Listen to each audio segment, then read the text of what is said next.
What if a single line could change cinema forever? No, I am your father. From Vader's earth-shattering confession to Luke's jaw-dropping return in The Mandalorian, Star Wars has delivered scenes that didn't just thrill us, they reshaped the galaxy. Let's get into it. The line, "I am your father," is a twist so epic, it still resonates today like a thunderclap. He told me you killed him. No, I am your father. But what exactly made it so unforgettable? Was it the timing, the delivery, or the emotional weight it carried? And while we all know it by heart, it wasn't just shocking at the moment. It changed the trajectory of Star Wars and pop culture forever. The true genius of this moment wasn't just in the reveal though, it's how they pulled it off. Director Irvin Kershner and screenwriter Lawrence Kasdan kept the truth from most of the cast. In fact, Mark Hamill was the only one who didn't know what was coming, until the day they shot the scene. The actual line in the script was, "Obi-Wan killed your father." So when Vader's actual words came out, Hamill's expression was completely genuine. That's why it worked. The real shock? How that one line elevated Star Wars into something more than just a space opera. It made it personal, a story about family, betrayal, and identity. But before Vader ever dropped that galaxy-shaking truth bomb, Star Wars had already proven it could hit us where it counts. Now, jumping back to that first perfect moment. Luke in the trench, the Death Star looming, everything on the line. The scene was pure adrenaline. It's the climactic moment of Star Wars Episode 4: A New Hope, where Luke Skywalker, flying his X-Wing, makes the impossible shot to destroy the Death Star. Let's blow this thing and go home!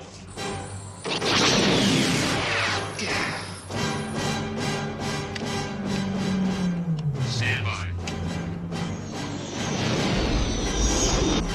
Stand by. So many pilots were already gone. Vader was on his tail, and the rebels were almost wiped out. Then, Luke turned off his targeting system like a total maniac and trusted the Force. Why did that moment resonate so deeply with audiences?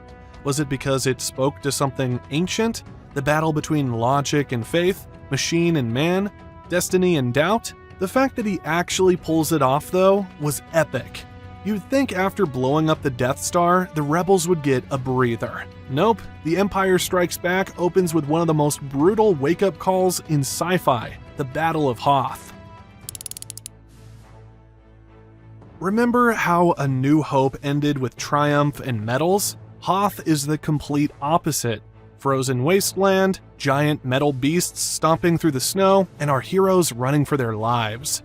But why does that loss feel so satisfying? Is it the sheer scale of the fight, or the way Luke, Leia, and Han still managed to claw out hope from a disaster?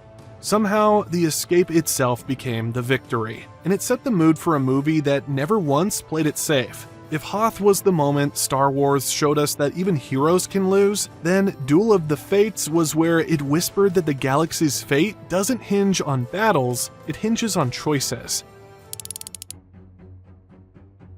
Duel of the Fates was a philosophical collision, to say the least. On one side, Qui-Gon Jinn, the wise Jedi who believed in the living Force. On the other, Darth Maul, a creature of pure rage and discipline, trained from childhood for this exact kill.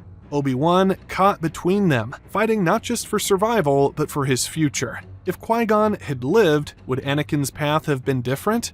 Would he have had a father figure instead of a brother in Obi-Wan? The choreography was breathtaking. Maul's ferocity, Obi-Wan's desperation, Qui-Gon's calm focus, but it's the stakes that give this duel its weight. Yet the true devastation of Star Wars came not from a single duel, but from the systematic dismantling of everything the Jedi stood for. For years, Jedi fought shoulder to shoulder with clone troopers. They led missions, saved lives, and built bonds. And in a heartbeat, they were betrayed when the clones heard "Execute Order 66." The time has come. Execute Order 66. With those 3 words, they turned. Not out of malice, but because it was programmed into them and built into their DNA by Palpatine's master plan. From Ki-Adi-Mundi's doomed charge on Megiddo to Aayla Secura's silent end on Felucia, we watched legends fall across the galaxy, and Anakin sealed his transformation into Darth Vader by storming the Jedi Temple himself. Why does this moment hit so hard? Maybe because it stripped away the magic and showed the cost of war. Now, if Order 66 was the moment the Jedi were unceremoniously erased from the galaxy, then Rey's search for Luke Skywalker was the moment the galaxy's hope was hanging by a thread. When Rey finds Luke Skywalker on the isolated island in The Force Awakens, the weight of the galaxy hangs in the balance. But instead of a hero's embrace, she's met with reluctance. Why does Luke, the last Jedi, refuse to answer the call to restore hope?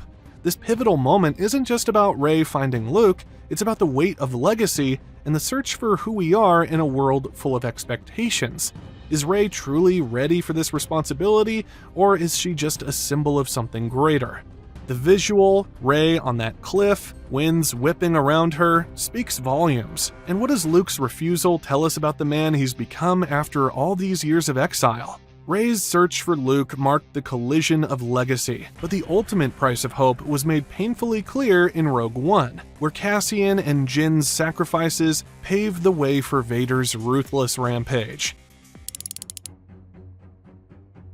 How much does the ending of Rogue One hit you in the gut?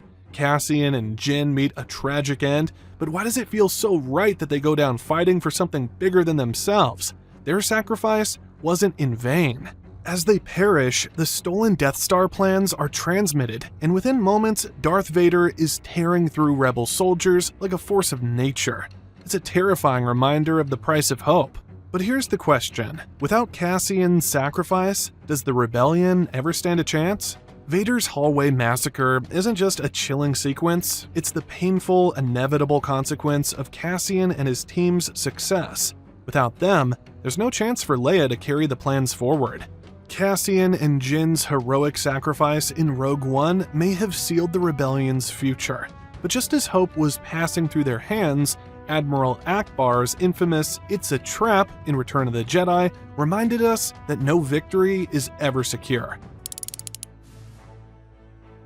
Admiral Akbar's line is a full-blown legend. In Return of the Jedi, when Akbar shouts, "It's a trap," you could feel the tension in the air. We have enemy ships in Sector 27! It's a trap! The rebels had been lulled into a false sense of victory, but Akbar, ever the strategist, knew the truth. The Empire had anticipated their move. Was this the moment we realized that the Empire wasn't just powerful, it was clever? But no one expected this moment to go viral. What's so brilliant about Akbar's moment, though, is that it also doubles as a pivotal turning point in Return of the Jedi. Not only does it reveal the rebels' vulnerability, but it also foreshadows the final do-or-die battle. While Akbar's legendary cry may have signaled the rebels' darkest hour, Luke's stunning return in The Mandalorian brought new hope. When Luke Skywalker steps out of that X-Wing in The Mandalorian Season 2 finale, the galaxy shifts. You didn't expect it, but there he is, lightsaber glowing, effortlessly slicing through dark troopers. It's the return of the Jedi, and Star Wars fans went wild. But what really hits hard is the emotional weight of Luke offering to train Grogu, recognizing the child's untapped potential. And then, in a moment of pure emotion, Djarin removes his helmet, breaking his own creed, just to let Grogu see his face one last time. Does this moment mark the true passing of the torch in the Star Wars saga? Luke's rescue of Grogu in The Mandalorian was a beacon of hope, but it's Anakin's heartbreaking transformation into Darth Vader that shows just how fragile that light can be. Is there any moment more tragic in Revenge of the Sith than Anakin Skywalker's fall from grace? Watching him spiral deeper into fear, driven by prophetic dreams of Padme's death, and then turning to Chancellor Palpatine, who reveals himself as Darth Sidious, is the pivotal moment that changes everything. And what does this say about prophecy in the Star Wars universe? Are visions a warning or a trap in disguise? Sidious exploits Anakin's desperation, promising the power to save Padme, but the cost is his soul. Anakin's betrayal of Mace Windu, his pledge to Sidious, and the massacre of Jedi, including younglings, are not just acts of betrayal, they're the painful birth of Darth Vader. The haunting scene where Anakin, now a broken man, is saved by Sidious and encased in the life-sustaining armor that defines him is a tragic reminder of how the light can be extinguished. While Anakin's soul is consumed by the darkness, another moment in Revenge of the Sith sparks a different kind of legacy. Can a simple greeting become a cultural landmark?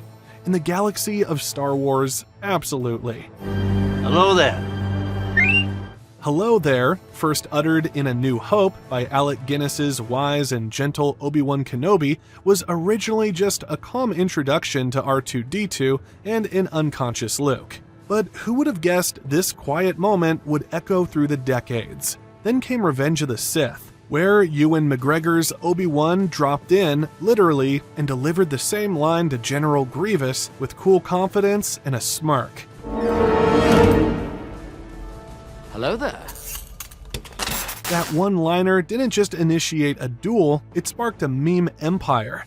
What makes this line more enduring than so many others in the saga? Is it McGregor's delivery, the perfect timing, or the way it blends camp, charm, and combat?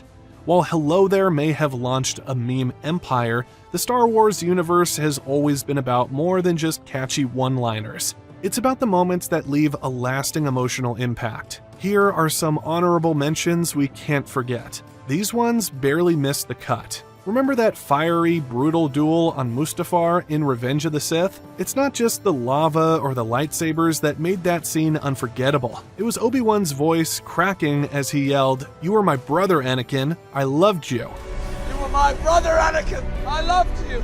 How often do you see a hero mourn the villain in real time? Thinking about that moment even to this day, and we still get chills. Then there's Yoda's passing in Return of the Jedi. It's quiet and peaceful, almost too peaceful for such a wise, powerful character. Luke shows up, eager to finish his training, only to find his master fading away. But not before Yoda drops a couple of bombshells. Yes, Vader is your father, and oh, by the way, there is another Skywalker. Is Darth Vader my father? Rest I need. Yes. Rest. Yoda, I must know.